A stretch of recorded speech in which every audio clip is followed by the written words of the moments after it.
హర్యానాలో ఘోరం జరిగింది. మోడల్గా పనిచేస్తున్న ఓ 29 ఏళ్ల యువతిని దుండగులు దారుణంగా హత్య చేశారు. అనంతరం మృతదేహాన్ని ఓ కాల్వలో పడేశారు. దర్యాప్తు చేసిన పోలీసులు ప్రియుడే హత్య చేశాడని అనుమానిస్తున్నట్టు తెలిపారు. హర్యానా సంగీత పరిశ్రమలో మోడలైన శీతల్ అలియా సిమ్మీ చౌదరిని దుండగులు అత్యంత దారుణంగా గొంతు కోసి చంపారు. తర్వాత ఆమె మృతదేహాన్ని సోనీపట్లోని ఓ కాలువలో పడేశారు. జూన్ 14న శీతల్ కనిపించడం లేదంటూ పానీపట్ పోలీసులకు ఆమె సోదరి నేహా ఫిర్యాదు చేసింది.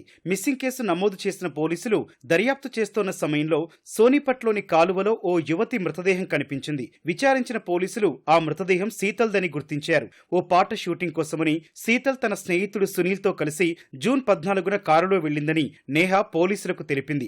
అదే రోజు రాత్రి 1 గంట సమయంలో శీతల్ ఫోన్ చేసి సునీల్ తనను కొడుతున్నాడని చెప్పిందని వివరించింది. తర్వాత శీతల్తో కాల్ కట్ అయిందని నేహా చెప్పింది. నిందితుడు సునీల్ కు ఓ హోటల్ ఉందని, అక్కడ శీతల్ కొన్ని నెలల క్రితం పనిచేసినట్లు సమాచారం. అప్పటికే 2 పిల్లలకు తండ్రి అయిన సునీల్ తనను పెళ్లి చేసుకోవాలని శీతల్ను వేధించగా ఆమె అంగీకరించలేదు. తర్వాత శీతల్ పని మానేసినప్పటికీ ఇద్దరి మధ్య అప్పుడప్పుడు ఫోన్ సంభాషణ జరిగేది.